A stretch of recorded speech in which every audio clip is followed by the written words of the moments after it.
ರಾಜ್ಯವೇ ಕಂಡು ಕೇಳರಿಯದ ದಬ್ಬಾಳಿಕೆ ಎಂದು ನಡೆದಿದೆ. ಕಾಂಗ್ರೆಸ್ ಕಾರ್ಯಕರ್ತರು ಬಿಎಸ್ವೈ ಮನೆಗೆ ಮುತ್ತಿಗೆ ಹಾಕಿದ್ದಾರೆ. ಇದು ಸಮ್ಮಿಶ್ರ ಸರ್ಕಾರದ ಗೂಂಡಾಗಿರಿ. ಆಡುವ ಪಕ್ಷದ ಆಣತಿಯಂತೆ ಎಲ್ಲವೂ ನಡೆದಿದೆ. ಸಿಎಂ ಭಯೋತ್ಪಾದಕನ ಮಾದರಿಯಂತೆ ಹೇಳಿಕೆಯನ್ನ ಕೊಡ್ತಾರೆ.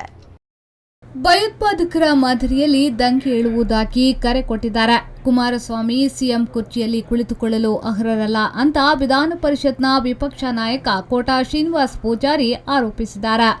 ಉಡುಪಿಯಲ್ಲಿ ಮಾತನಾಡಿದ ಅವರು, ಆಡಳಿತದಲ್ಲಿ ಹಿಡಿತ ಇಲ್ಲದ ಪರಿಸ್ಥಿತಿ ರಾಜ್ಯದಲ್ಲಿ ನಿರ್ಮಾಣವಾಗಿದೆ. ಯಡಿಯೂರಪ್ಪರ ಮೇಲಿನ ಎಲ್ಲ ಕೇಸ್ ಖುಲಾಸೆಯಾಗಿದೆ. ಸಿಎಂ ಹಳೆ ಕೇಸ್ ಓಪನ್ ಮಾಡಿಸುವ ಬೆದರಿಕೆ ಹಾಕಿದ್ದಾರೆ. ರೇವಣ್ಣ ಮೇಲಿನ ಕೇಸಿಗೂ ಪುನರ್ಜೀವ ಕೊಡ್ತೀರಾ?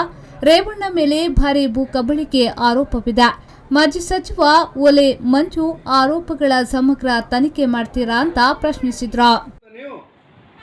ನಿಮ್ಮದೇ ಜಂಟಿ ಪಕ್ಷದ ಬಹಳ ಹಿರಿಯ ಮುಖಂಡ ಮಾಜಿ ಮಂತ್ರಿ ಓಲೆ ಮಂಜು ಆರೋಪ ಮಾಡ್ತಾರೆ. 1000 ಕೋಟಿಗೂ ಮೀರಿದಂಥ ಭೂಮಿಯ ಅವ್ಯವಹಾರವನ್ನು ಇವತ್ತಿನ PWD ಮಂತ್ರಿ ಮುಖ್ಯಮಂತ್ರಿಯವರ ಸಹೋದರ ಆಕ್ರಮ ಮಾಡಿದ್ದಾರೆ ಅಂತೇಳಿ ಆರೋಪ ಮಾಡ್ತಾ ಇರುವಾಗ ಅದರ ಸಮಗ್ರ ತನಿಖೆ ಮಾಡಲಿಕ್ಕೆ ಮುಖ್ಯಮಂತ್ರಿಯಾಗಿ ನೀವು ಸಿದ್ಧರಿದ್ದೀರಾ ಅಥವಾ ನಿಮ್ಮ ಕುಟುಂಬದ ಮೇಲೆ ಬಂದಿರುವಂಥ ಆರೋಪದಿಂದ ನುಣುಚಿಕೊಳ್ತೀರಾ ಅನ್ನೋದಕ್ಕೆ ನೀವು ಸ್ಪಷ್ಟಪಡಿಸಬೇಕು ಅನ್ನುವಂಥ ಆಗ್ರಹವನ್ನು ಈ ಸಂದರ್ಭದಲ್ಲಿ ಐಟಿ ಇಡಿ ಸ್ವತಂತ್ರ ಸಂಸ್ಥೆ. ಈ ಬಗ್ಗೆ ಗೃಹ ಸಚಿವ ರಾಜನಾಥ್ ಸಿಂಗ್ ಸ್ಪಷ್ಟನೆ ನೀಡಿದ್ದಾರೆ. ನುಡಿದಂತೆ ನಡೆಯುವ ಸರ್ಕಾರ ನಿಮ್ಮದು. ಡಿಕೆಶಿ ಅವರನ್ನ ಸಚಿವ ಸಂಪುಟದಿಂದ ಕೈಬಿಡೆ. ಇಡಿ ತನಿಖೆ ನಡೆಯುವಾಗ ಡಿಕೆ ಅಧಿಕಾರದಲ್ಲಿರುವುದು ಎಷ್ಟು ಸರಿ? ರಾಜ್ಯದಲ್ಲಿ ಗೂಂಡಾಗಿರಿ ರಾಜಕಾರಣ ನಡೆಯೋದಿಲ್ಲ. ಕಾಂಗ್ರೆಸ್ ನಾಯಕ ಜಾರಕಿಹೊಳಿ ಸಹೋದರಿಗೆ ಅಸಮಾಧಾನವಿದೆ. ಕುಂದಾನಗರದ ಮೇಲೆ ಕನಕಪುರದ ಬಂಡೆ ಬಿದ್ದಿದೆ.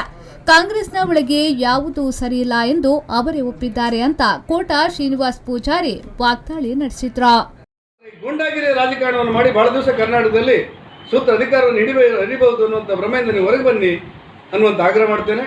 ನೀವು ಪ್ರಾಮಾಣಿಕರಾಗಿದ್ದರೆ ಮತ್ತು ಪಾರದರ್ಶಕವಾಗಿ ಕೆಲಸ ಮಾಡ್ತೇನೆ ಅಂತ ಹೇಳಿದರೆ ಜಾರಿ ನಿರ್ದೇಶನ ನೋಡಿಸಿಕೊಟ್ಟಿರುವಂಥ ಶಿವಕುಮಾರನ್ನು ಸಚಿವ ಸಂಪುಟದಲ್ಲಿ ಇಟ್ಕೊಳ್ಬೇಕು, ಬಿಡಬೇಕು ಅನ್ನುವಂಥ ತೀರ್ಮಾನವನ್ನು ನೀವು ಮಾಡಬೇಕು.